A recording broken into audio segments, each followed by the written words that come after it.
जो जो बच्चे ऐड हो गए हैं वो एक बार लिख दें।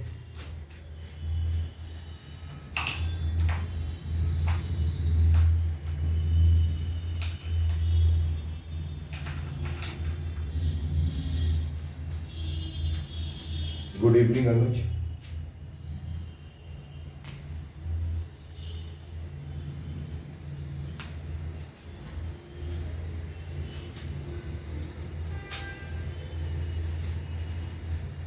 जल्दी से आवाज आ रही है सभी बच्चों को? चैट बॉक्स में लिखिए।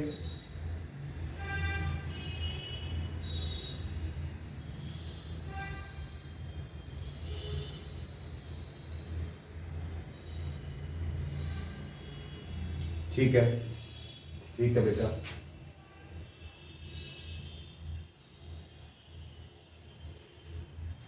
चलिए स्टार्ट करते हैं। बात करेंगे, आपके सामने दो टर्म यहां पे लिखे हुए हैं, एक लिखा है होमो और दूसरा लिखा है ल्यूमो। पहले तो इनका प्रोनाउंसिएशन क्या है, क्या बोलते हैं, इसकी बात कर लें।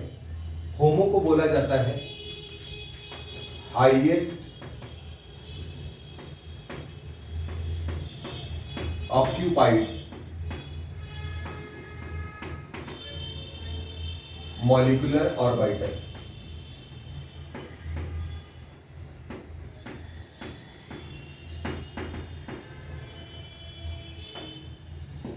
ये टर्म है किसके लिए? होमो के लिए। ल्यूमो के लिए बच्चों कहा जाता है लोवेस्ट भी बोलते हैं और आप लीस्ट भी बोल सकते हैं। लोवेस्ट या लीस्ट अनऑक्यूपाइड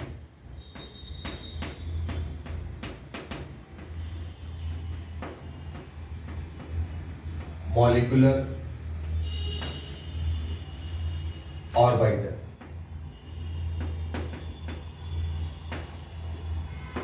है ना? तो ये दो टर्म है जिनसे उतनी बात क्लियर नहीं होती है कि बेसिकली ये कहना क्या चाह रहे हैं। तो अब अगर बात करें कि हम कैसे पहचानेंगे कि होमो क्या है और ल्यूमो क्या है, तो कहा यह जाता है कि जिस समय आप मॉलिक्यूलर ऑर्बिटल थ्योरी से इलेक्ट्रॉनिक कन्फ्यूग्रेशन लिख रहे होते हैं, जो मैंने आपको लास्ट क्लास में बता दिया है कि कैसे लिखा जाता है। जब आप मॉलिक्यूलर ऑर्बिटल थ्योरी से इलेक्ट्रॉनिक कन्फ्यूग्रेशन को लिख रहे होते हैं, उस टाइम पर आप जब इलेक्ट्रॉन भरते हैं तो वो इलेक्ट्रॉन डब्बों में आते हैं। जैसे एग्जांपल के तौर पे आप सिग्मा 1s में भरते हैं, तो इस प्रकार से मैं बॉक्स बना रहा हूं। बात समझिए। तो इस प्रकार से आप इलेक्ट्रॉन्स को भरते हुए चलते हैं आगे, ठीक है ना? मान लीजिए आपने इलेक्ट्रॉनिक कन्फ्यूग्रेशन से इलेक्ट्रॉनों को भरा, तो जब भरा तो जिन जिन डब्बों में इलेक्ट्रॉन आ जाएंगे, और हर डब्बे में मैक्सिमम 2 इलेक्ट्रॉन हो सकते हैं, उन डब्बों को अपन लोग भरा डब्बा मान लेंगे। या जिनमें भी इलेक्ट्रॉन है तो वो डब्बा ऑक्यूपाई हो चुका है, ये बोल सकते हैं, है ना? तो कहा क्या जाता है, बात समझिएगा। कहा जाता है कि होमो यानी हाईएस्ट ऑक्यूपाइड मॉलिक्यूलर ऑर्बिटल कौन सा होता है, तो बोला जाता है भरे हुए का आखिरी। भरे हुए का आखिरी, यानी जो डब्बा भर गया है उनमें सबसे लास्ट वाला। तो इसका मतलब है अगर यहां पूछा जाएगा तो क्या ये वाला डब्बा इस समय होमो को रिप्रेजेंट कर रहा हो? ठीक बात है। और जब आपसे पूछा जाए कि ल्यूमो क्या होता है, तो ल्यूमो के लिए कहा जाता है कि खाली वाले का पहला, यानी कि खाली तो कई सारे होंगे, लेकिन जो पहला डब्बा खाली मिलेगा आपको, उसको आप बोलेंगे क्या? ल्यूमो।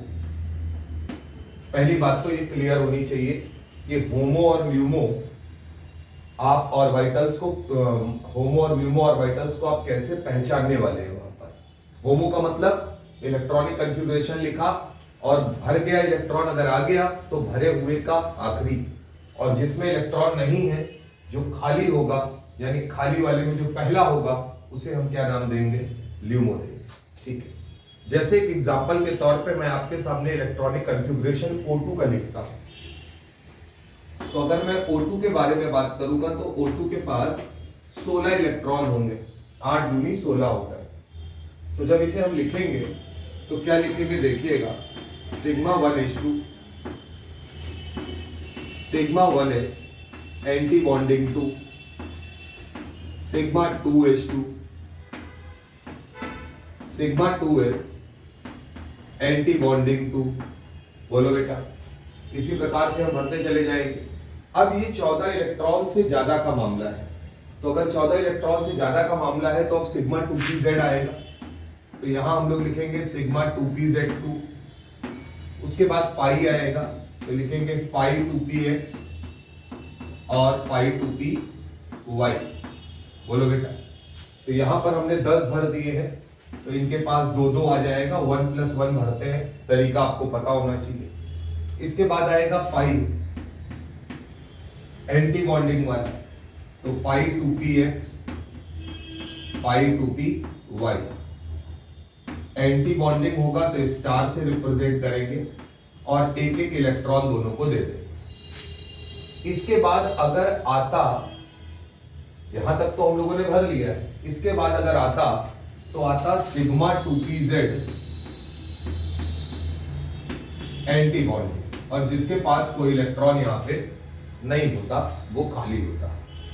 तो यहां अगर मैं आपसे पूछूं कि बेटा O2 मॉलिक्यूल के लिए O2 मॉलिक्यूल के लिए हाईएस्ट ऑक्यूपाइड मॉलिक्यूलर ऑर्बिटल कौन है, यानी कि होमो कौन है, तो अब याद रखना कि एनर्जी अगर सेम है तो दोनों में से किसी एक को नहीं पिक करना है, दोनों को पिक करना है। तो यहां पर अगर मैं बात करूं तो भरे हुए का आखिरी, तो क्या भरे हुए का आखिरी ये है, बोलो भैया। तो अगर ये भरे हुए का आखिरी है तो O2 मॉलिक्यूल के लिए हमारा होमो जो होगा वो यही होगा, इसमें कोई दिक्कत वाली बात नहीं होनी चाहिए। इसके बाद अगर बात करेंगे खाली वाला, तो खाली वाला तो यही बचा, तो खाली वाले का पहला, तो यहां इसके बाद तो कुछ है नहीं मामला, तो अगर हम इसकी बात करेंगे तो सिग्मा 2pz एंटी बॉन्डिंग हमारे लिए क्या होगा, ल्यूमो होगा, यानी कि लोवेस्ट अनऑक्यूपाइड मॉलिक्यूलर ऑर्बिटल। क्या आपको इतनी बात समझ में आती है? तो यस सर लिखिए, कोई डाउट है तो बताइए जल्दी से, फटाफट।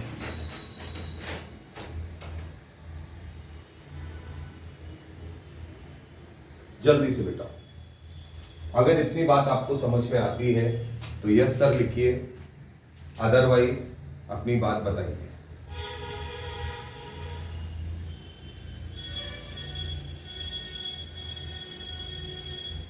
क्लियर है?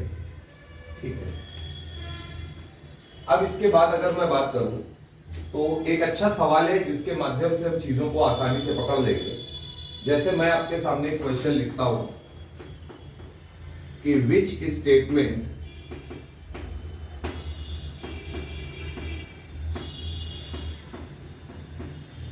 Is incorrect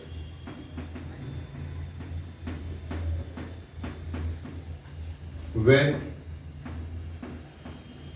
N2 changes to N2 minus, यानी अगर N2 माइनस में चेंज हो रहा है तो उस समय कौन सा स्टेटमेंट गलत माना जाएगा। पहला स्टेटमेंट हमारे सामने है कि अगर N2 से N2 माइनस बनता है तो वो ये कह रहा है कि जो स्टेबिलिटी है वो डिक्रीज कर जाती है। तो मैं पहला स्टेटमेंट लिख रहा हूं, स्टेबिलिटी डिक्रीजेस, है ना।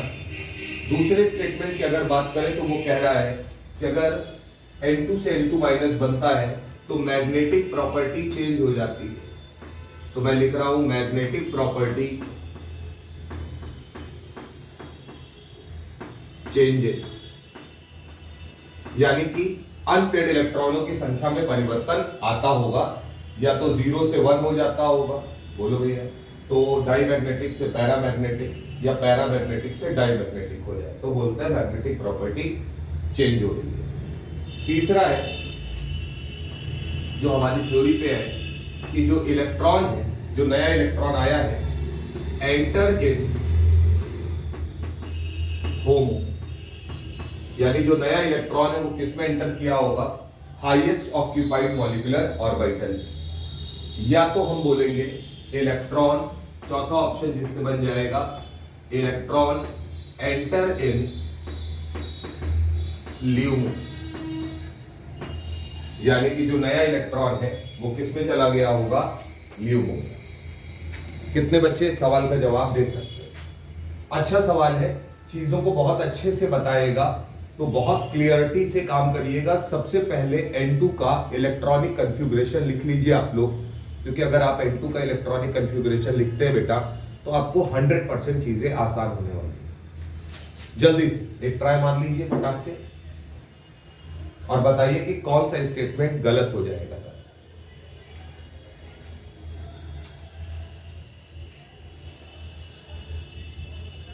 क्योंकि लास्ट क्लास है ये मॉलिक्यूलर ऑर्बिटल थ्योरी की, और बहुत आराम से चीजों को हम लोग कर ले जाएंगे, कहीं कोई दिक्कत आपके सामने आने वाली नहीं। N2 यानी कि 14 इलेक्ट्रॉन है, तो जाहिर सी बात है कि जब आप इसमें इलेक्ट्रॉनिक कॉन्फ़िगरेशन कर रहे होंगे तो पहले पाई वाले को ही भरेंगे। कोई बच्चा इसका आंसर दे पाएगा? कोई भी? यश?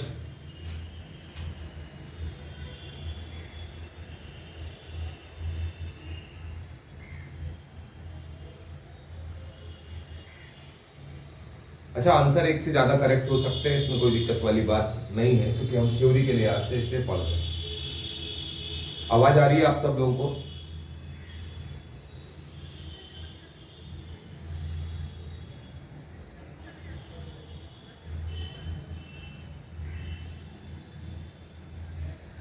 भाई चैट बॉक्स में लिखना पड़ेगा दोस्त, है ना?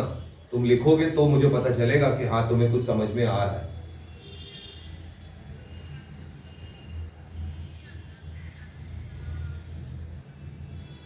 आवाज आ रही है आप लोगों को?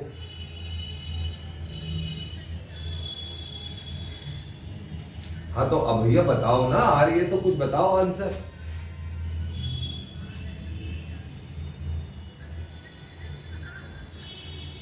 क्या होना चाहिए अगर N2 से N2 माइनस बन रहा है? सबसे सीधा आंसर है, आप N2 का इलेक्ट्रॉनिक कॉन्फ़िगरेशन लिख लीजिए। तो अगर मैं यहां पर बात करता हूं और मैं यहां पर N2 का इलेक्ट्रॉनिक कॉन्फ़िगरेशन लिखने जाता हूं, तो N2 के पास हम सबको पता है कि एटॉमिक नंबर 7 है, यानी कि बच्चों 14 इलेक्ट्रॉन प्रेजेंट हो। अनुज कुशवाहा का आंसर आया है 4th पार्ट, यानी इलेक्ट्रॉन एंटर इन ल्यूमो। विवेक प्रकाश का आया है 3। N2 में 14 इलेक्ट्रॉन है, 14 इलेक्ट्रॉन है, तो इलेक्ट्रॉनिक कॉन्फ़िगरेशन की अगर बात करेंगे तो क्या होगा? Sigma 1s2, sigma 1s antibonding two sigma 2s2, sigma 2s antibonding to.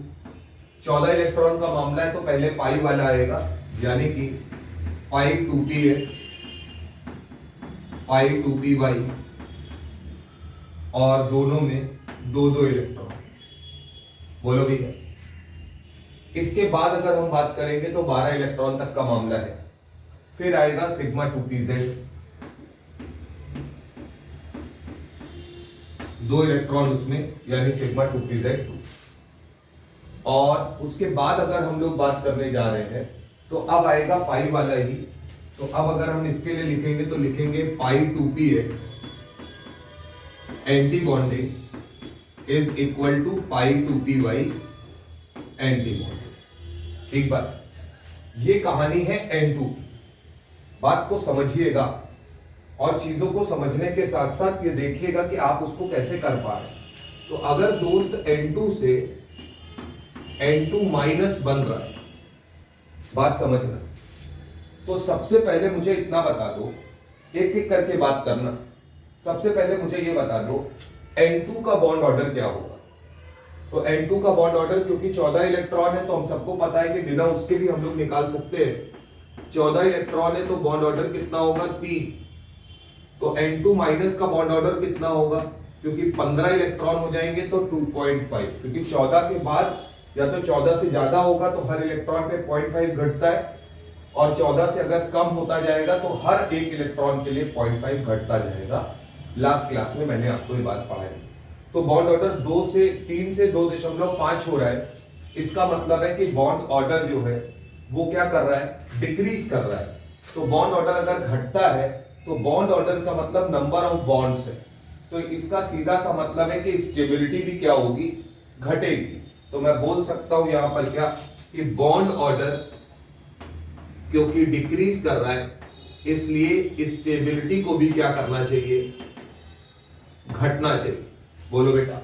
तो इसका मतलब है कि यहां पर जो पहला स्टेटमेंट दिया हुआ है वो बिल्कुल सही दिया हुआ है। बोलिए। इसके बाद अगर हम बात करें तो ये बताइए कि जब N2 से N2 माइनस बन रहा होगा तो इसी कंफिगरेशन में आप देखिएगा जरा, तो अगर मैं यहां पे ब्लू चॉक से लिखूं तो ये तो 14 इलेक्ट्रॉन हुए यहां से यहां तक, ये 14 इलेक्ट्रॉन हुए। जो इलेक्ट्रॉन एंटर कर रहा है वो इलेक्ट्रॉन कहां एंटर करेगा, एंटी बॉन्डिंग में, यानी वो इलेक्ट्रॉन यहां आएगा।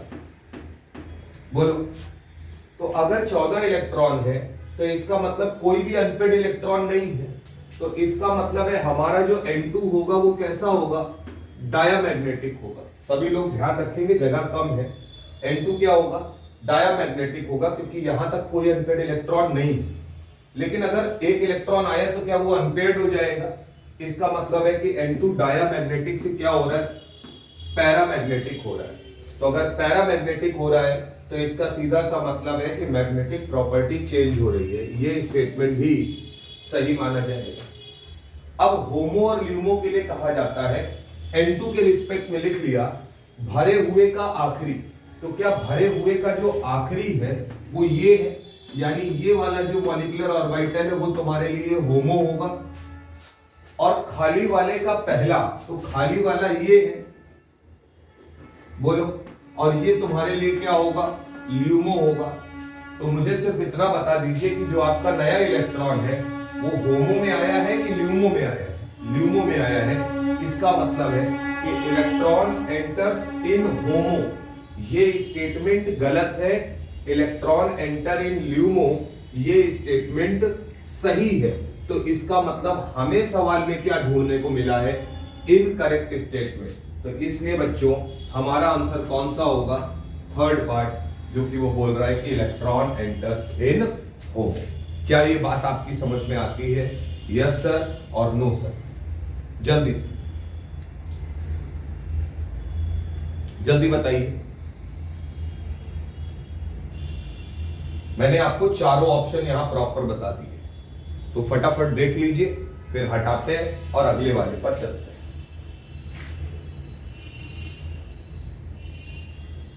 ये कुछ टर्म है बेटा, क्योंकि सब कुछ पढ़ने के बाद आप यहां फंस जाओगे, इसलिए आपको ये बताना जरूरी है कि होमो ल्यूमो क्या होता है ना। और अभी एक नया टर्म और आएगा, मैं सारे टर्म आपको बता दूंगा, जिससे कि पेपर में अगर कभी सवाल आएगा तो आप उसे कर सकते हैं। बेसिकली ये चीज जो थी वो एम्स में आती थी, लेकिन अब एम्स का पेपर भी नीट के ही थ्रू होता है, तो इसलिए कुछ भी पूछा जा सकता है। आपको थोड़ा ध्यान यहाँ पे रखना पड़ेगा।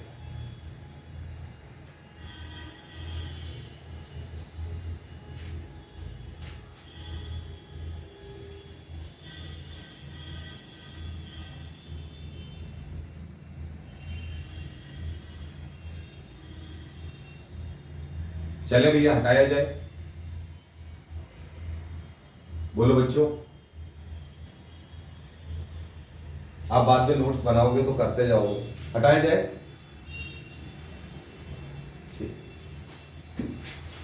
तो होमो ल्यूमो आपकी समझ में आ गया है, आप आराम से कर सकते हैं।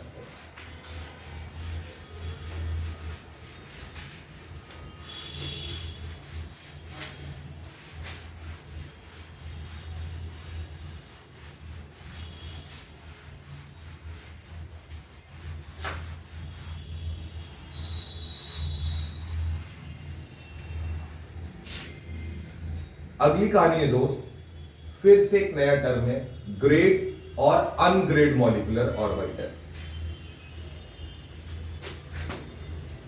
यहां पे अगर हम बात करेंगे तो ग्रेड है ना, एक है ग्रेड मॉलिक्यूलर ऑर्बिटल, इसे कहा जाएगा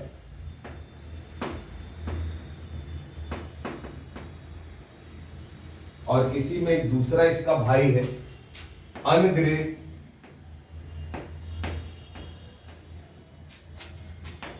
molecular orbital.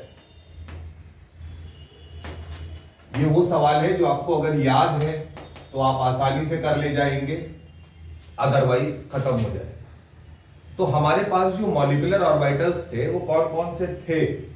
Sigma 1s, sigma 2s, sigma वाले एंटी बॉन्डिंग, पाई वाला बॉन्डिंग वाला और पाई का एंटी बॉन्डिंग वाला। बोलो बेटा। तो 4 प्रकार के ऑर्बिटल्स हमारे पास मौजूद थे। बोला ये गया कि ग्रेड मॉलिक्यूलर ऑर्बिटल उनको बोलेंगे जो सिमेट्रिकल होते हैं, जो देखने में कैसे होते हैं? सिमेट्रिकल हो, उनको हम बोलेंगे ग्रेड। और अनग्रेड हम बोलेंगे उनको जो अनसिमेट्रिकल होंगे, जो अनसिमेट्रिकल होंगे उनको हम बोलेंगे अनग्रेड। तो मैंने आपको linear combination of atomic orbital पढ़ाया था, वहां पर मॉलिक्यूलर ऑर्बिटल्स के शेप्स आपको पढ़ाए थे। वो शेप अब आपके काम आएंगे कि आपने पिछले लेक्चर में कितना शेप को देखा है अच्छे से। देखते हैं, पहले तो याद वाला पोर्शन है। कहा जाता है कि ग्रेड मॉलिक्यूलर ऑर्बिटल में आता है सिग्मा, BMO का मतलब है बॉन्डिंग मॉलिक्यूलर ऑर्बिटल, यानी सिग्मा के बॉन्डिंग मॉलिक्यूलर ऑर्बिटल को हम ग्रेड मॉलिक्यूलर ऑर्बिटल मानते हैं। और दूसरा है कि हम पाई का, पाई 2px और पाई 2py, तो हम बोलेंगे पाई के एंटी बॉन्डिंग मॉलिक्यूलर ऑर्बिटल को, यानी स्टार वाले को क्या मानते हैं हम लोग यहां पर? ग्रेड, यानी कि सिमेट्रिकल। कैसे अभी मैं बता दूंगा। तो इसका उल्टा हो गया, जो वहां जो बचेगा वो उधर आ जाएगा अनग्रेड में, यानी कि अनसिमेट्रिकल में।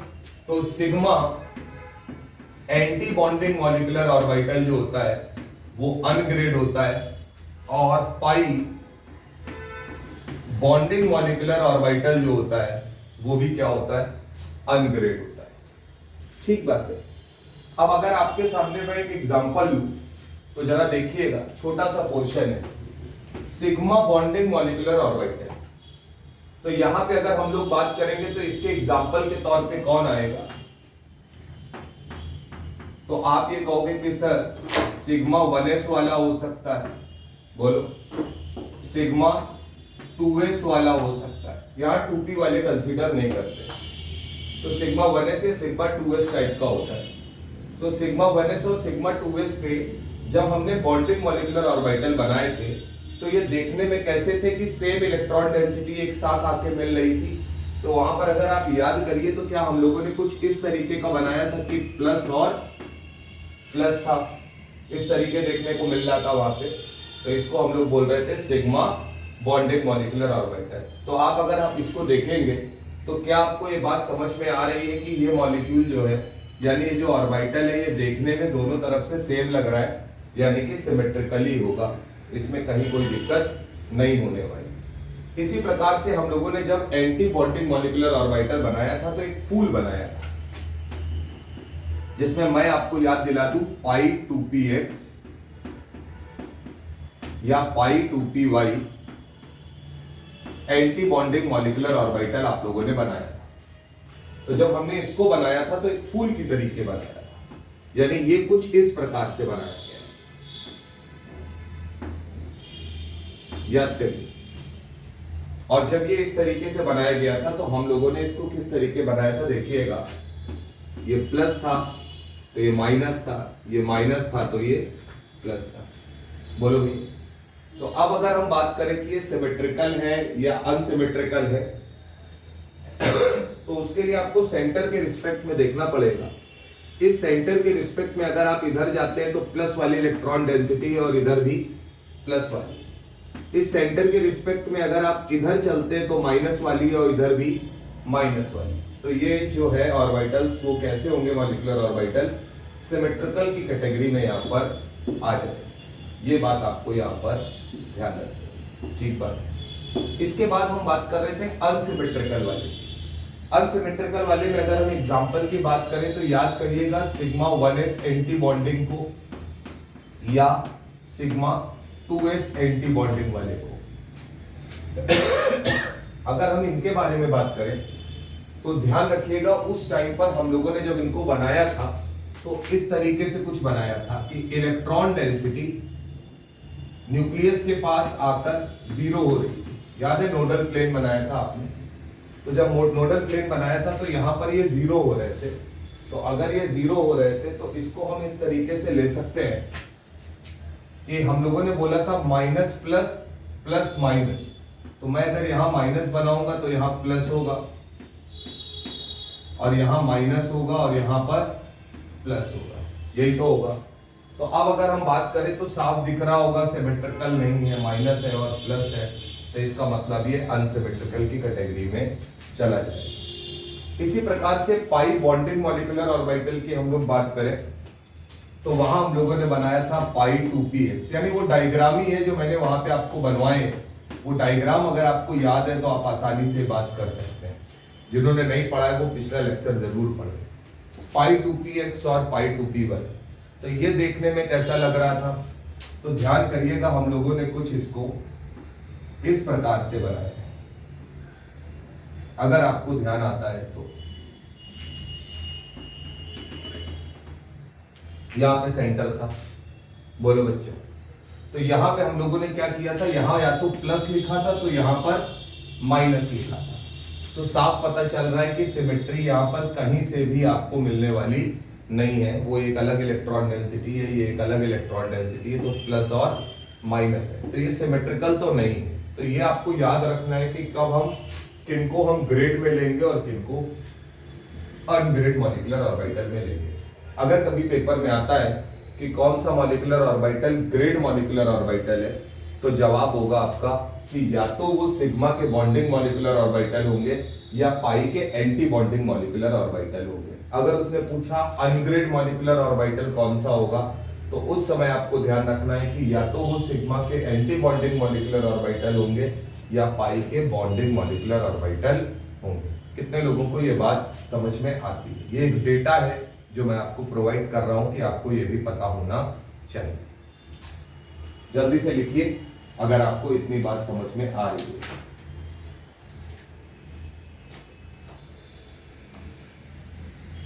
फटाफट, अगर आपको इतनी बात समझ में आ रही है तो जल्दी से लिखिए। तो ये ग्रेड अनग्रेड का चक्कर है जिसको आसानी से आप कर सकते हैं।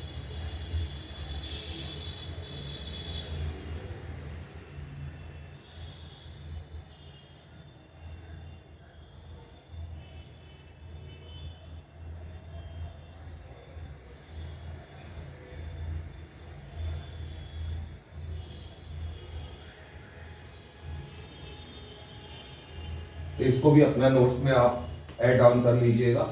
अगर कभी ग्रेड और अनग्रेड का मामला आता है तो आप आसानी से उसको देखकर कर सकते हैं।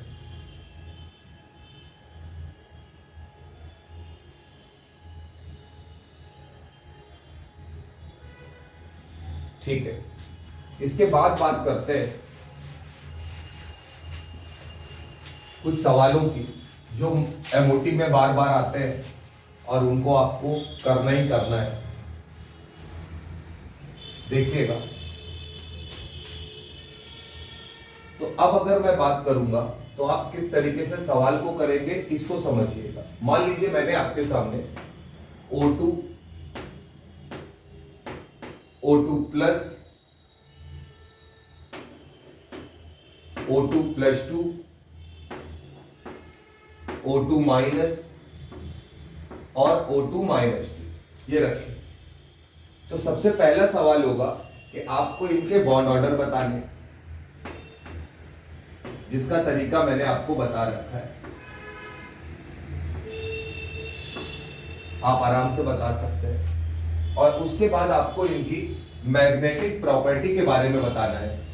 मैग्नेटिक प्रॉपर्टी का मतलब ये डायामैग्नेटिक है या पैरामैग्नेटिक है, ये दो बातें आपको यहां पर बतानी है, एक बॉन्ड ऑर्डर और दूसरा मैग्नेटिक प्रॉपर्टी। ठीक है ना। तो सबसे पहले अगर हम बात करें तो जो चीज हमने याद कर रखी है, एक टेबल बनवाई थी वहां पर, उससे आसानी से काम हो जाए। जैसे अगर हम O2 की बात करते हैं तो क्या बच्चों O2 के पास 8 दूनी 16 इलेक्ट्रॉन होते हैं। O2 प्लस का मतलब एक इलेक्ट्रॉन कम हो गया यानी 15। O2 प्लस 2 का मतलब है एक और कम हुआ यानी 15 से 14, या O2 से 2 कम हो गए तो 14। O2 माइनस का मतलब है 16 थे एक बढ़ गया यानी कि 17 इलेक्ट्रॉन। और O2 माइनस 2 का मतलब है कि 16 थे O2 के पास और माइनस 2 का मतलब 2 इलेक्ट्रॉन और आ गए यानी बच्चों 18 इलेक्ट्रॉन। सीधी सी बात।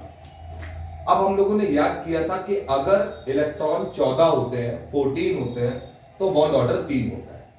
तो यहां पे और हर बार एक एक इलेक्ट्रॉन अगर बढ़ता है 14 से तो 0.5 बॉन्ड ऑर्डर घट जाता है। तो अगर 16 है तो इसका मतलब है 14 से 2 इलेक्ट्रॉन बढ़े यानी पर इलेक्ट्रॉन 0.5 घटा तो 2 इलेक्ट्रॉन में 1 घटा तो 3 में से 1 गया तो 2 आएगा बॉन्ड ऑर्डर, जो कि सबको याद होना चाहिए। 15 इलेक्ट्रॉन 14 में 3 था, 15 हुआ यानी 0.5 घटा तो 2.5 होगा। 14 इलेक्ट्रॉन स्टैंडर्ड है, बॉन्ड ऑर्डर 3 होता है। 17 इलेक्ट्रॉन है, 17 इलेक्ट्रॉन अगर है तो इसका सीधा सा मतलब है कि 14 में से 3 इलेक्ट्रॉन और बढ़े यानी कि बॉन्ड ऑर्डर 1.5 घटेगा तो बचेगा 3 में से 1.5। 18 है यानी 14 से 4 इलेक्ट्रॉन बढ़ गए यानी 4 गुणे 0.5 घटेगा यानी 2 घटेगा तो बचेगा 1। ये सीधा सा मामला है। अगर हमसे कोई यहीं पर पूछ लेता इन चारों के बारे में, जब आता है कि ऑर्डर ऑफ स्टेबिलिटी या स्टेबिलिटी ऑर्डर क्या होगा, ये तो स्टेबिलिटी ऑर्डर बड़े आराम से निकाला जा सकता है। हम सबको पता है कि बॉन्ड ऑर्डर जितना ज्यादा स्टेबिलिटी उतनी ज्यादा। बोलो बेटा। तो यहां पर अगर हम बात करें तो सबसे ज्यादा बॉन्ड ऑर्डर है 14 इलेक्ट्रॉन का यानी कि O2 प्लस 2 का। बोलो। उसके बाद 2.5 वाला है यानी O2 प्लस है। उसके बाद O2 है 2 वाला। उसके बाद O2 माइनस है और उसके बाद O2 माइनस 2 है। इसमें कोई दिक्कत नहीं होनी चाहिए। ये हमारा स्टेबिलिटी ऑर्डर है। बोलिए। अब अगर मैं आपसे बात करता हूं मैग्नेटिक प्रॉपर्टी की, तो मैग्नेटिक प्रॉपर्टी का बहुत सीधा सा फंडा है कि आप या तो याद रखिए या उससे बढ़िया तरीका है कि अगर O2 का केस है तो O2 का इलेक्ट्रॉनिक कॉन्फ़िगरेशन देख लीजिए। तो अब आपको ये याद आना चाहिए कि जब O2 के पास 16 इलेक्ट्रॉन होते हैं और हम इसका यहाँ पर मॉलिक्यूलर ऑर्बिटल थ्योरी के हिसाब से इलेक्ट्रॉनिक कॉन्फ़िगरेशन लिखते हैं, तो उस समय हम लोग लिखते हैं sigma 1s2, sigma 1s anti bonding 2, sigma 2s2, sigma 2s anti bonding 2। बोलो बेटा। अब क्योंकि ये मामला जो है वो सारा O2 के रिस्पेक्ट में लिखा जा रहा है, तो आपको भी याद रखना है कि जब आप इसे लिखेंगे तो with respect to the O2 लिखेंगे यानी कि 14 इलेक्ट्रॉन से ज्यादा मानकर चलेंगे। तो 14 इलेक्ट्रॉन से कम में पाई वाला पहले आता था, यहां पाई वाला बाद में आएगा। तो अब हम लोग लिखेंगे सिग्मा 2pz2 10 हो गए यहां पे, पाई 2px, पाई 2py, और एक एक इलेक्ट्रॉन दोनों को देंगे, फिर एक एक देंगे, तो दो दो भर दिए जो मैंने लिखे। और उसके बाद है पाई 2px एंटी बॉन्डिंग, पाई 2py एंटी बॉन्डिंग, और 16 इलेक्ट्रॉन है यानी दोनों को एक एक इलेक्ट्रॉन और दे देंगे। ठीक बात है। ये हमारे 16 इलेक्ट्रॉन तक का मामला है। अब अगर मान लीजिए इसके आगे पीछे की बात है तो यही कर लेंगे। इलेक्ट्रॉन निकलेगा भी तो बाहर वाले से निकलेगा, आएगा भी तो बाहर वाले के पास आएगा। तो पहले मुझे यह बता दीजिए कि O2 जो है, क्या उसके पास दो अनपेड इलेक्ट्रॉन है, एक और एक, दो, जो एंटी बॉन्डिंग में है। तो दो अनपेड इलेक्ट्रॉन है, तो इसका मतलब है कि जो O2 हमारा होगा वो 100% क्या होगा, पैरामैग्नेटिक होगा। और जहां पर मैं लिख रहा हूं स्मॉल n बराबर दो इलेक्ट्रॉन, यानी कि कितने अनपेड इलेक्ट्रॉन है यहां पे, जहां पर n रिप्रेजेंट कर रहा है number of unpaired electron, number of unpaired electron, unpaired इलेक्ट्रॉनों की संख्या क्या है उसके बारे में वो बात कर रहे हैं। तो पैरामैग्नेटिक है। अब O2 प्लस देखना है, समझना। तो O2 प्लस का मतलब एक इलेक्ट्रॉन निकला, तो एक इलेक्ट्रॉन अगर निकला तो यहां देखकर बताइए कि दो अनपेड इलेक्ट्रॉन है, एक निकल जाएगा तब भी एक तो बचेगा ना। तो अनपेड इलेक्ट्रॉन एक भी अगर है तो मॉलिक्यूल या वो आयन पैरामैग्नेटिक होगा। तो इसका मतलब है कि ये अभी भी क्या होगा, पैरामैग्नेटिक, लेकिन नंबर ऑफ अनपेड इलेक्ट्रॉनों की संख्या एक होगी। तीसरे पे आते हैं, O2+2 पे अगर हम आए तो O2+2 का मतलब दो इलेक्ट्रॉन निकल गए, तो बाहरी कक्षा से ही निकलेंगे। तो मॉलिक्यूलर ऑर्बिटल थ्योरी में भी बाहर से ही निकलता है। तो एक एक इलेक्ट्रॉन दोनों बाहर वाले निकल जाएंगे।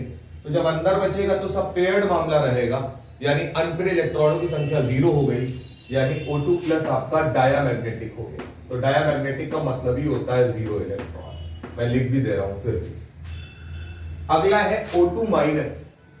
अब अगर O2- है तो सोच समझ के बताइएगा। O2- का मतलब है एक इलेक्ट्रॉन और आ गया, तो अगर आया तो पाई 2px वाला पेयर्ड हो जाएगा, या आप 2py भी मान सकते हैं, अभी मैं इसको मान रहा हूं। तो ये पेयर्ड हो जाएगा +1 लिखते ही। तो ये पेयर्ड हुआ तो अभी भी एक अनपेड बचेगा, यानी कि अभी भी जो आपका आयन है वो क्या रहेगा, पैरामैग्नेटिक, लेकिन अनपेड इलेक्ट्रॉन अब एक होगा। जब O2-2 होगा तो दो इलेक्ट्रॉन आएंगे, तो दोनों को एक एक मिल जाएगा, दोनों को एक एक मिल जाएगा, तो दोनों पेयर्ड हो जाएंगे, क्योंकि दो दो इलेक्ट्रॉन पे डब्बा भर जाता है। तो इसका मतलब है कि अब अनपेड इलेक्ट्रॉनों की संख्या 0 होगी, यानी कि आपका जो आयन है वो डायामैग्नेटिक होगा। क्या आपको इतनी बात समझ में आती है? जितने भी सवाल ऑक्सीजन पर आएंगे वो इसी से आ जाएंगे, इसके ज्यादा इसके आगे की जरूरत कभी पड़ने वाली नहीं है ना।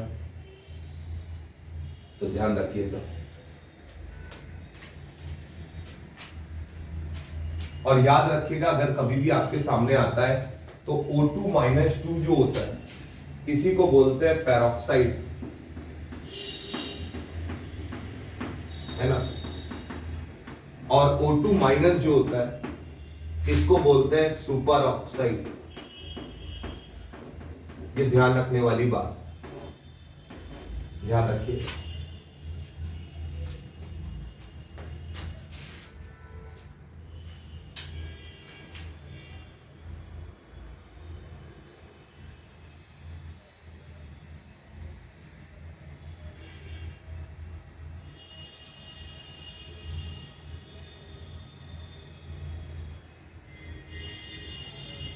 तो यहां तक मुझे नहीं लगता है कि किसी प्रकार की कोई समस्या आपको होनी चाहिए।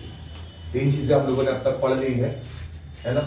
पहला हम लोगों ने होमो और ल्यूमो पढ़ा है, दूसरा हम लोगों ने ग्रिड और अनग्रिड मॉलिक्यूलर ऑर्बिटल्स पढ़े हैं, और तीसरा हम लोगों ने ऑक्सीजन के बारे में पढ़ा है कि बॉन्ड ऑर्डर, जो लास्ट क्लास में सीखा था, बॉन्ड ऑर्डर कैसे निकालता है, और तरीका यही याद रखना है। अगर आपको किसी भी मॉलिक्यूल का आयन आता है तो आपको याद रखना है कि आप उसका आयन देखकर इलेक्ट्रॉनिक कन्फिगुरेशन नहीं लिखेंगे, मॉलिक्यूल देखकर उसका इलेक्ट्रॉनिक कन्फिगुरेशन लिखेंगे आप, ठीक है ना। तो इसीलिए मैंने कि सब बने O2 से ही होंगे तो O2 का लिखा है। तो कंफ्यूज मत होइएगा कभी भी कि सर अगर कभी चार्ज आ गया तो किस तरीके लिखेंगे, तो ये याद होना चाहिए।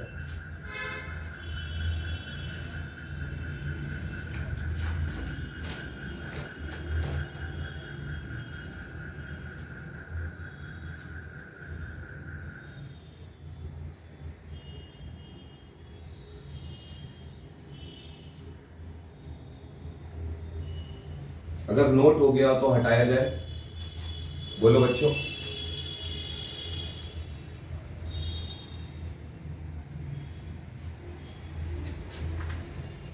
अगर नोट हो गया हो तो हटाया जाए, ठीक है।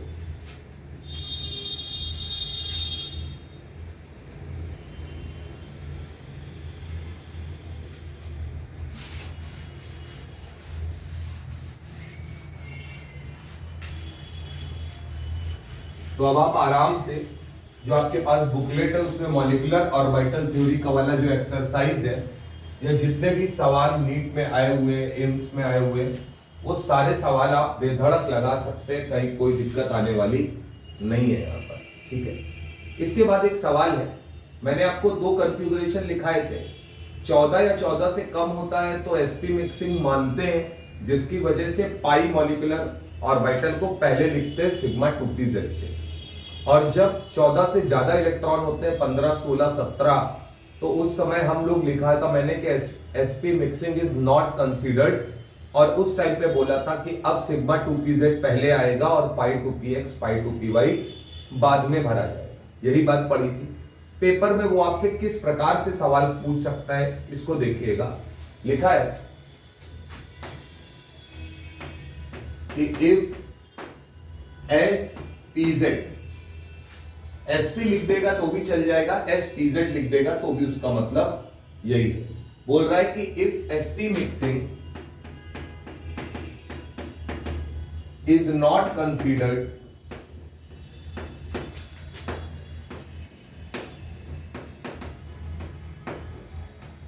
if sp mixing is not considered, then which of these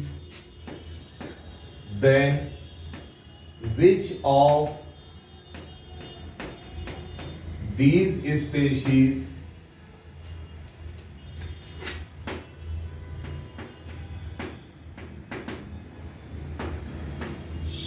change their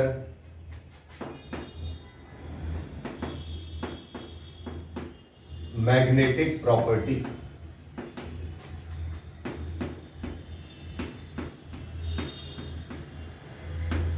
Change their magnetic property, ठीक है। अपने पास 4 ऑप्शन है। पहला है B2, दूसरा है C2,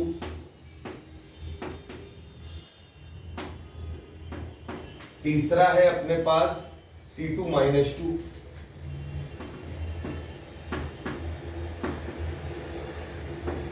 चौथा है अपने पास, बढ़िया सवाल है, N2+, पांचवा है अपने पास O2, ठीक है। 6 ऑप्शन है मेरे पास, तो मैं 6 लिखूंगा यहां पे। छठा ऑप्शन हमारे पास है D2+, D2+। 6 ऑप्शन हमारे पास है बच्चों। तो सवाल देख लीजिए एक बार, क्या है, if SP mixing is not considered या नॉट ऑब्जर्व, 2 बातें लिखकर आएंगी वहां पर। If SP mixing is not considered या observe, then which of these species change their magnetic property. यानी कि अगर हम मैग्नेटिक प्रॉपर्टी को कंसीडर ना, वो एसपी मिक्सिंग को कंसीडर ना करें, तो मैग्नेटिक प्रॉपर्टी में चेंज आना चाहिए। कितने में चेंज आता है, इसके बारे में यहां बात हो रही है। आपके सामने सवाल है, एक बार आप इस सवाल को करिए और करके बताइए कि आप यहां पे क्या कर सकते हैं, जल्दी से। अगर हम एसपी मिक्सिंग को कंसीडर नहीं कर रहे तो क्या फर्क पड़ेगा। अब आपको याद होना चाहिए, क्या मैंने आपको पढ़ाया था कि अगर आप एसपी मिक्सिंग कंसीडर करते हैं, एसपी मिक्सिंग कंसीडर करते हैं, तो उस टाइम पर आप पहले पाई 2px पाई 2py भरेंगे, बाद में सिग्मा 2pz, यही बताया था। अगर एसपी मिक्सिंग कंसीडर नहीं करते हैं, तो कंसीडर अगर नहीं करते हैं तो आप क्या करेंगे, पहले सिग्मा 2pz भरेंगे, बाद में पाई 2px पाई 2py। तो मैं यहां लिख भी दे रहा हूं, आप नोट के रूप में इसको लिख सकते हैं, क्या अगर sp मिक्सिंग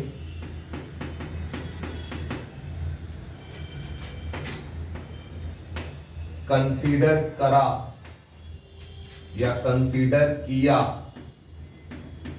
तो पहले pi two p x pi two p y भरो, बाद में सिग्मा टू पी जेड। सीधी सी बात है, बहुत क्लियर है, दुनिया की कहानी है, मैं बहुत क्लियर कट आपको समझा रहा हूं जो मैंने आपको पढ़ा है। दूसरी बात कहते हैं कि अगर एसपी मिक्सिंग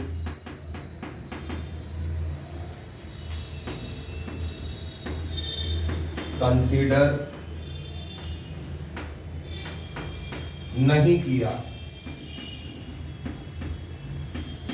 किसी भी वजह से हो सकता है, सवाल की वजह से भी हो सकता है और थ्योरी की वजह से भी हो सकता है। थ्योरी क्या कहती है, 14 से ज्यादा इलेक्ट्रॉन है तो एसपी मिक्सिंग कंसीडर मत करना। यहां पे जरूरी नहीं है कि 14 से ज्यादा इलेक्ट्रॉन हो, क्योंकि उसने तो पहले ही बोल दिया है कि आप एसपी मिक्सिंग को कंसीडर मत करिए, तो हम सवाल की बात को मान रहे हैं, ठीक है ना। अगर एसपी मिक्सिंग कंसीडर नहीं किया, अगर एसपी मिक्सिंग कंसीडर नहीं किया तो पहले उल्टा हो जाएगा, सिग्मा टू पी जेड भरो, बाद में pi two p x pi two p y. सीधी सी कहानी, इतनी बात याद है तो मामला बन जाए।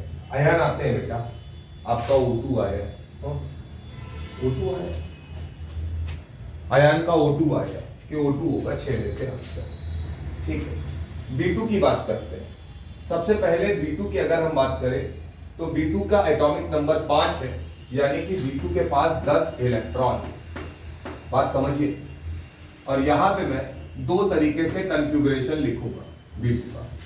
पहला समझिएगा, मैं यहां लिख रहा हूं कि sp मिक्सिंग कंसीडर करके, बोलो भैया। अब मुझे सिर्फ इतना बताना, सोचना बड़े गौर से और बड़े दिमाग से। एक बात ये बताओ, अगर ये कह रहे हैं कि sp मिक्सिंग कंसीडर मत करो, तो क्या sp मिक्सिंग वहां कंसीडर ना करो जहां पर sp मिक्सिंग होती है? बोलो भैया, वही कंसीडर नहीं करना। तो इसका मतलब है जहां पर भी 14 से कम इलेक्ट्रॉन होंगे या 14 इलेक्ट्रॉन होंगे वहां sp मिक्सिंग होती, तो वहां आप sp मिक्सिंग कंसीडर मत करिएगा। यही बात हो रही। तो मैं क्या कह रहा हूं कि B2 के पास 10 इलेक्ट्रॉन है, यानी B2 में sp मिक्सिंग होती हो। तो अगर हम sp मिक्सिंग को कंसीडर करें तो एक कॉन्फ़िगरेशन, और sp मिक्सिंग को कंसीडर ना करें, कट्टा मार दिया, तो दूसरा कॉन्फ़िगरेशन। दो कॉन्फ़िगरेशन हमारे सामने आएंगे, देखिएगा जरा कॉन्फ़िगरेशन क्या है। थोड़ा सा दिमाग लगाएंगे तो काम अच्छे से हो जाएगा। B2 के पास 10 इलेक्ट्रॉन है, अगर हम sp मिक्सिंग कंसीडर कर रहे हैं तो पहले पाई टू पी एक्स भरेंगे, अगर वहां तक पहुंचे तो sigma 1s2 sigma 1s anti bonding 2 sigma 2s2 sigma 2s anti bonding 2, 8 electron हो गए हैं। अब क्योंकि sp मिक्सिंग कंसीडर की है तो pi two p x pi two p y, दोनों को एक एक इलेक्ट्रॉन पकड़ा दिया। क्लियर है मामला? अगर sp मिक्सिंग कंसीडर नहीं किए, तो अगर sp मिक्सिंग कंसीडर नहीं किए तो अब हम क्या करेंगे, पहले सिग्मा 2pz भरेंगे, यानी कि sigma 1s2 sigma 1s anti bonding 2 sigma 2s2 sigma 2s anti bonding 2।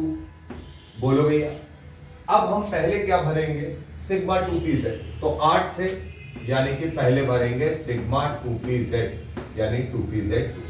बोलो भैया, अब मैग्नेटिक प्रॉपर्टी की बात कर ले भाई, तो क्या एक बात बताओ, B2 में जब sp मिक्सिंग कंसीडर कर रहे थे, क्या कंसीडर कर रहे थे, sp मिक्सिंग कंसीडर कर रहे थे, तब 2 अनपेयर्ड इलेक्ट्रॉन थे।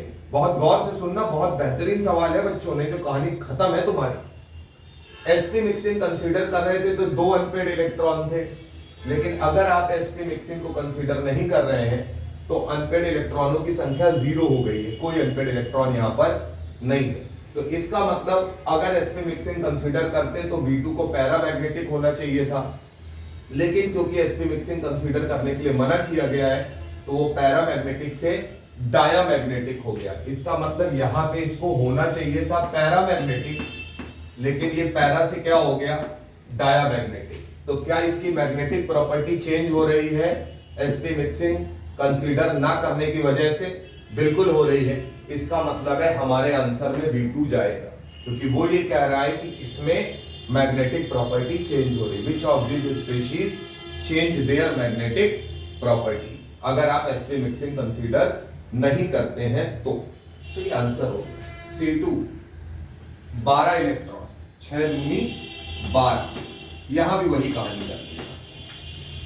क्या करेंगे आप, 2 यहां पे भी लिखेंगे, पहले वाले में आप sp कंसीडर करिएगा और दूसरे वाले में आप sp को कंसीडर मत करिएगा। आते हैं, अगर sp कंसीडर किया तो क्या लिखा जाएगा, sigma 1s2 sigma 1s anti bonding 2, साथ में आपको चलना पड़ेगा तभी आप चीजों को देख पाएंगे। Sigma 2s2 sigma 2s anti bonding 2, sp consider करते तो पाई पहले लिखते, यानी कि पाई 2px पाई 2py। 12 है तो 1 + 1 और 1 + 1 यही होता। अब कोई भी अनपेयर्ड इलेक्ट्रॉन नहीं है, तो इसका मतलब है कि अगर sp मिक्सिंग कंसीडर करते तो डायामैग्नेटिक होता सीधे। अब sp मिक्सिंग कंसीडर नहीं कर रहे हैं, तो अगर नहीं कंसीडर कर रहे हैं तो सिग्मा 2pz पहले भरेंगे। तो अब अगर हम लिखते कन्फिगरेशन तो लिखते sigma 1s2 sigma 1s anti bonding 2 sigma 2s2 sigma 2s anti bonding 2। बोलो बेटा, 8 इलेक्ट्रॉन सिग्मा 2pz2, और उसके बाद बचे हुए 2 इलेक्ट्रॉन को पाई 2px पाई 2py 1 और 1 लिखा जाएगा। बोलो, तो अगर एक एक लिखते हैं यहां पर तो 2 2 4 2 6 2 8 2 10 और 2 12, 2 अनपेयर्ड इलेक्ट्रॉन है यानी पैरामैग्नेटिक। इसका मतलब अगर C2 में आप sp मिक्सिंग कंसीडर नहीं करते हैं तो वो डायामैग्नेटिक से पैरामैग्नेटिक हो जाता है, यानी उसमें चेंज आता है। इसका मतलब ये भी आंसर होगा। मोहम्मद अयान, तुम्हारा तो विकेट गिर चुका है बहुत तेजी के साथ। C2-2 की बात करते हैं, 14 इलेक्ट्रॉन का मामला है। बोलो भाई, C2-2 कितने इलेक्ट्रॉन है, 14 इलेक्ट्रॉनों का मामला है। तो 14 इलेक्ट्रॉन का अगर मामला है तो इसका मतलब है हम यहां पे अगर बात करें तो 2 प्रकार से फिर लिखेंगे यहां पर।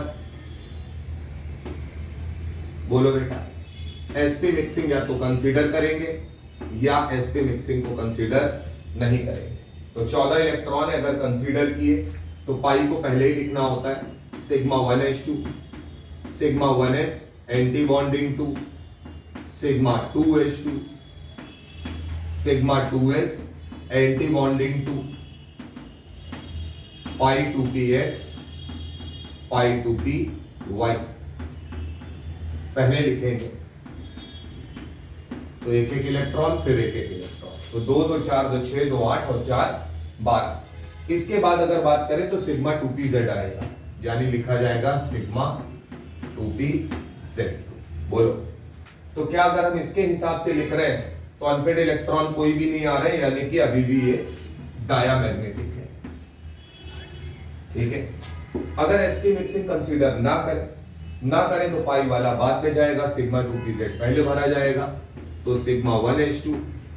और अगर आप समझदार हैं तो यहां तक मैं कॉमा लगा सकता हूं, कोई दिक्कत नहीं होगी, समझ पाएंगे। इसके बाद यहां बदलाव आएगा, यहां पहले भरा जाएगा सिग्मा 2pz2 और उसके बाद पाई 2px और पाई 2py। इनमें अगर हम भरेंगे तो 1 + 1 1 प्लस 1। फर्क कोई नहीं आएगा क्योंकि अभी भी अनपेड इलेक्ट्रॉनों की संख्या 0 ही है।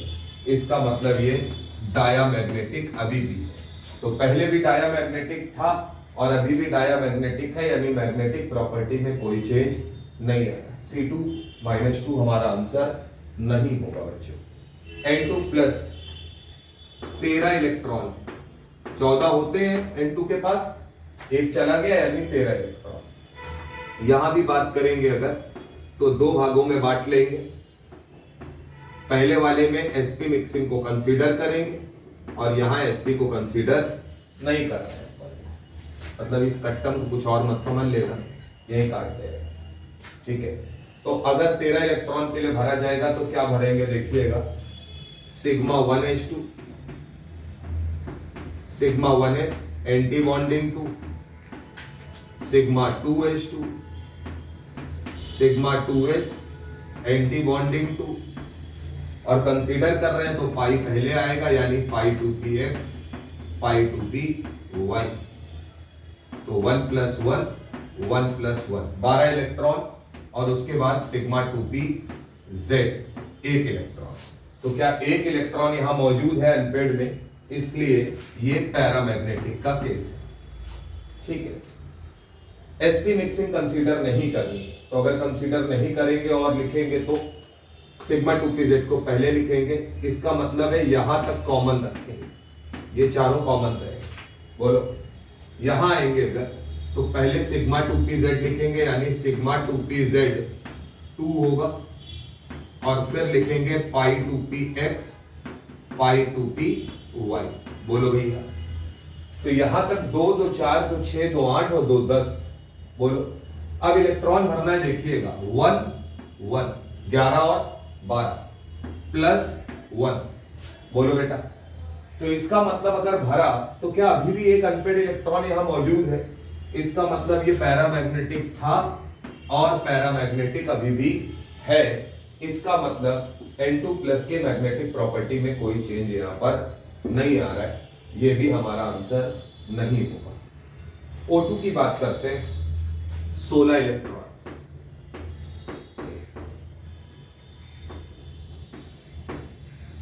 वही कहानी, sp mixing consider sp mixing not consider. मैं आपके लिए पूरा लिख रहा हूं एक एक चीज। अगर sp मिक्सिंग नहीं कंसीडर कर रहे हैं तो पाई पहले आएगा यानी sigma 1s2 sigma 1s anti bonding 2 sigma 2s2 sigma 2s anti bonding 2। यहां तक तो सब में कॉमन होगा।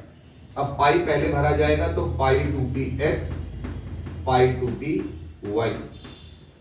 2 इलेक्ट्रॉन, और उसके बाद आएगा सिग्मा 2pz 2 इलेक्ट्रॉन। तो 2 2 4 2 6 2 8 2 10 तो 12 2 14, यहां तक। इसके बाद तो कुछ होता ही नहीं, जो है वो कॉमन ही है, यानी इसके बाद अगर भरेंगे तो पाई 2px पाई 2py। एंटी बॉन्डिंग होगा एक इलेक्ट्रॉन, एंटी बॉन्डिंग एक इलेक्ट्रॉन। तो इसका मतलब है जो O2 है 2 अनपेड इलेक्ट्रॉन है, यानी कि पैरामैग्नेटिक है। अगर हमने sp मिक्सिंग कंसीडर नहीं की तो क्या इसका मतलब है कि पहले ये 4 वाले 4 तो कॉमन होंगे। अब इसके बाद केवल अंतर इतना आएगा कि हम सिग्मा 2pz पहले भरेंगे 2 इलेक्ट्रॉन, पाई 2px पाई 2py 2 इलेक्ट्रॉन ये बाद में भरेंगे, और उसके बाद बोलो भैया ये पहले भर दिया है सिग्मा 2pz पाई 2px पाई 2py बाद में, तो अभी तक 14 इलेक्ट्रॉन में 2 2 4 2 6 2 8 तो 10 2 12 तो 14। इसके बाद तो पाई 2px एंटी बॉन्डिंग ही आता है सब में, 1 पाई 2px एंटी बॉन्डिंग 1। तो पैरामैग्नेटिक था और अभी भी क्या है पैरामैग्नेटिक, क्योंकि 2 अनपेड इलेक्ट्रॉन यहाँ पे अभी भी मौजूद है। इसका मतलब O2 की सेहत पे कोई प्रभाव नहीं पड़ा है। केवल 2 आंसर है अभी तक। B2 यहां झटका लग जाएगा क्योंकि अच्छा सवाल है। sp mixing consider sp mixing not consider. B2 के पास 9 इलेक्ट्रॉन है, क्योंकि B2 के पास 10 होते हैं तो B2 प्लस के पास कितने होंगे 9 होंगे। अब यहां अगर हम बात करें sp मिक्सिंग को कंसीडर नहीं करते हैं अगर, तो sigma 1h2 sigma 1s antibonding two sigma 2h2 sigma 2s antibonding two, और पाई पहले आएगा तो पाई 2px पाई 2py, लेकिन इलेक्ट्रॉन अपने पास एक ही है तो एक ही भर पाएंगे।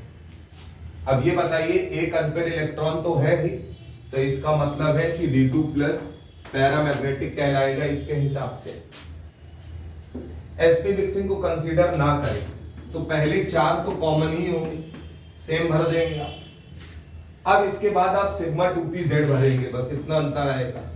तो सिग्मा 2pz उनको भी वो एक इलेक्ट्रॉन मिलेगा, यानी अभी भी ये क्या है, पैरामैग्नेटिक, यानी इसकी सेहत पे कोई प्रभाव नहीं पड़ा। तो आंसर क्या है कि कौन से ऐसे आयन हैं या मॉलिक्यूल हैं जिनकी सेहत पे फर्क पड़ा, जिनकी मैग्नेटिक प्रॉपर्टी चेंज हो गई अगर आपने sp मिक्सिंग को कंसीडर नहीं किया है। तो जवाब होगा B2 और C2। वो पहले पैरामैग्नेटिक थे, बाद में डाई हो गया B2, C2 पहले डाई मैग्नेटिक था लेकिन कंसीडर न करने की वजह से जो है वो पैरामैग्नेटिक हो गया। ये ध्यान रखना, ये D का मतलब डाई और B का मतलब पैरा है। कितने लोगों के बात समझ में आती है, बोलो भैया यस सर और नो सर, फटाफट जल्दी जल्दी।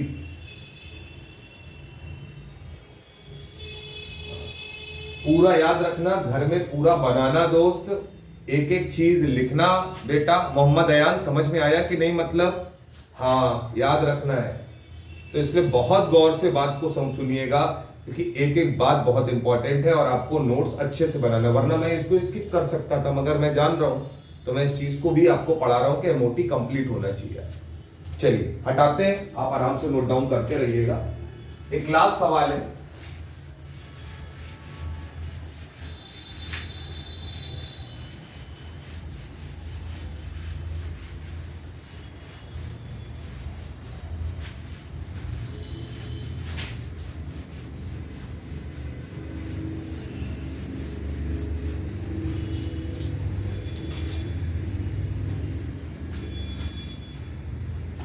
सवाल देखिएगा। इन विच प्रोसेस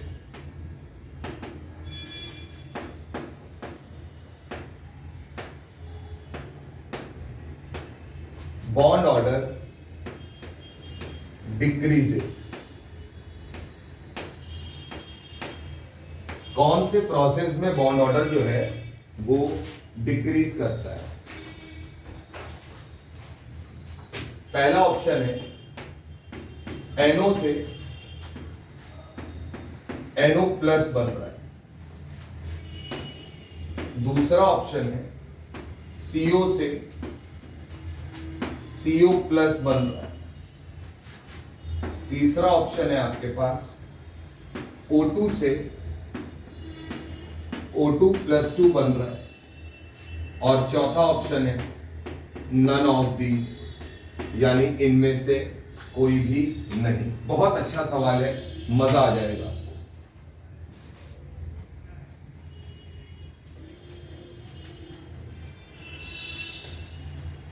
बहुत अच्छा सवाल है, मजा आ जाएगा।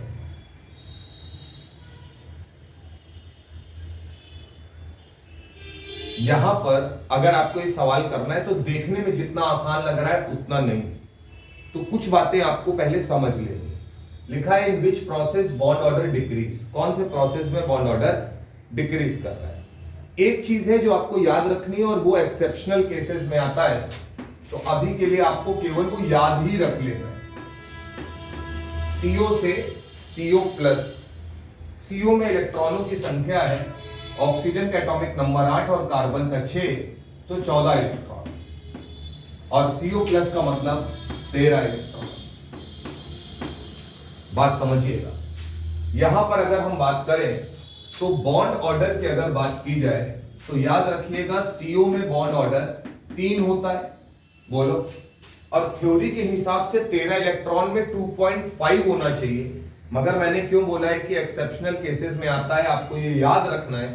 CO प्लस के लिए केवल ये बात लागू होती है, इसका बॉन्ड ऑर्डर 3.5 हो जाता है। 3.5 वाला एक ही आदमी आपके पास है और वो कौन है? CO+। ठीक है, उसका रीजन ये देते हैं, उसका रीजन ये दिया जाता है कि अगर हम बात करेंगे CO+ की, अगर हम बात करेंगे CO+ की, तो इसके लिए रीजन है कि इलेक्ट्रॉन इज रिमूव्ड फ्रॉम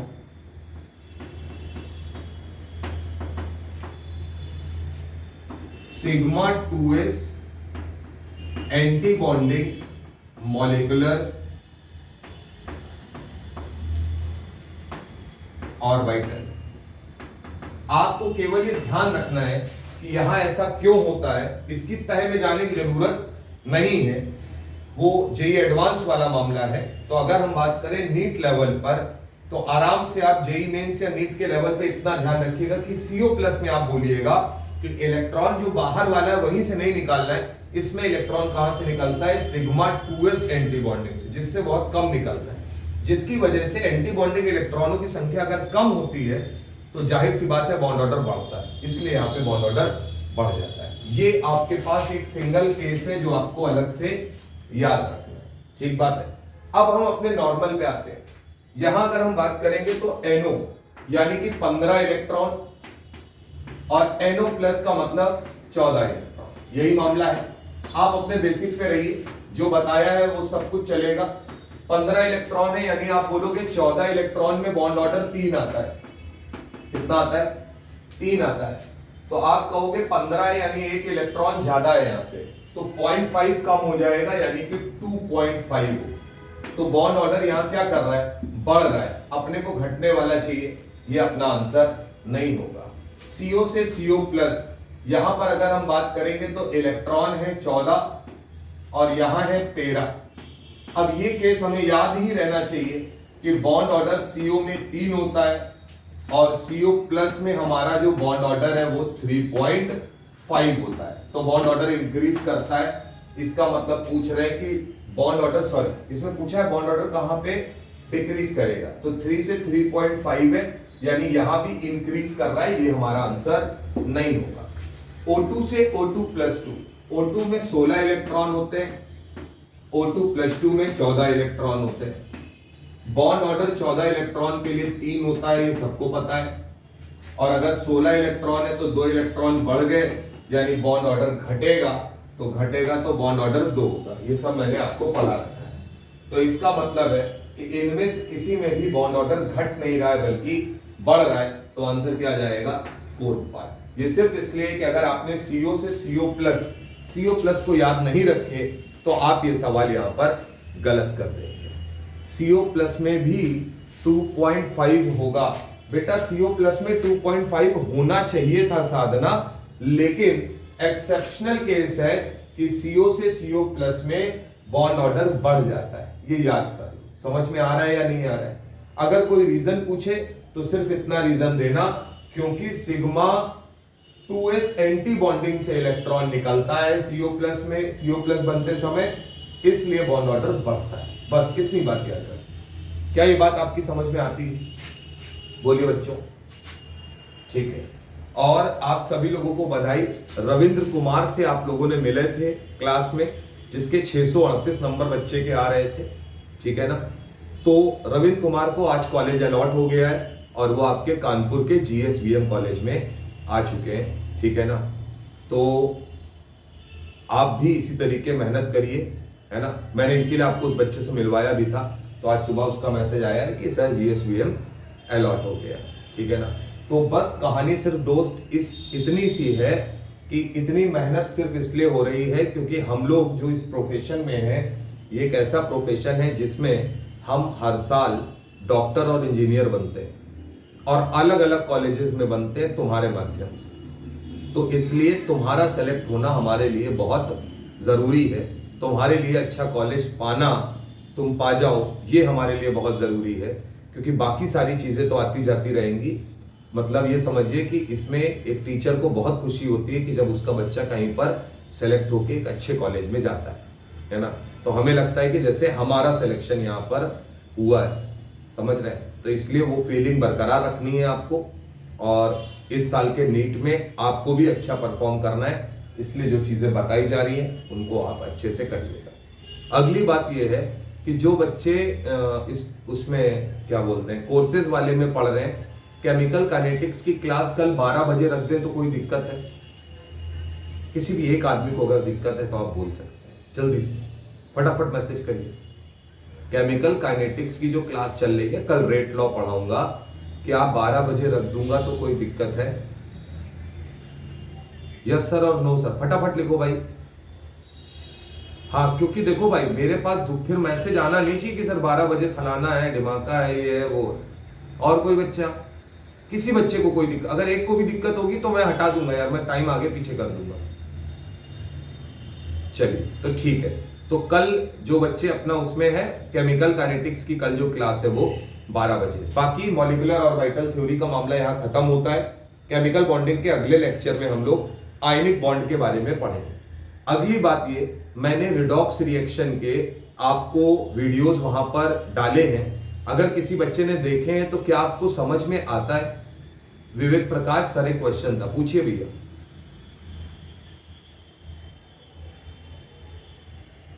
विवेक पूछो भैया, रुक गए हम तुम्हारे लिए।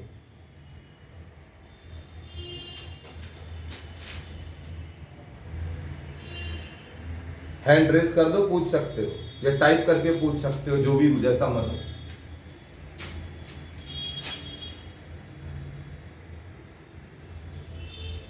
बोलो, हाँ बोलो बेटा।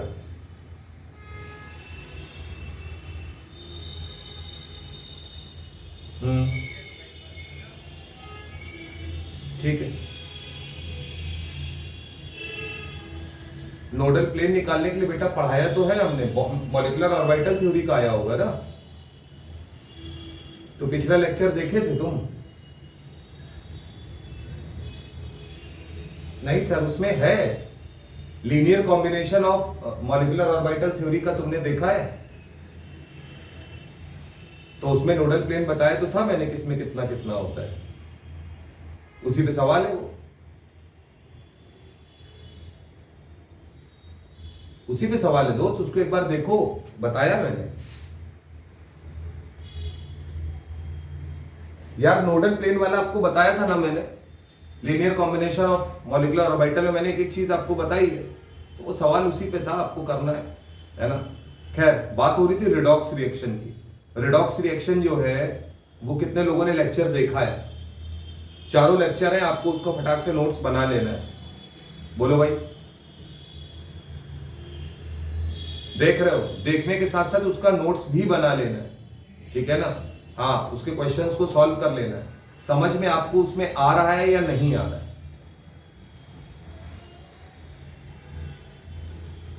ठीक, अब सुनिएगा, आप रिडॉक्स रिएक्शन का नोट्स बना के जो आपके पास बुकलेट है उसमें रिडॉक्स रिएक्शन के क्वेश्चन करेंगे, और उसके बाद एक दिन मैं आपको लाइव जो रिडॉक्स रिएक्शन के प्रॉब्लम्स आपके बुकलेट में हैं, जो आपको सवाल नहीं हुए हैं, मैं उनको यहाँ पे एक्सप्लेन कर दूंगा, ठीक है ना।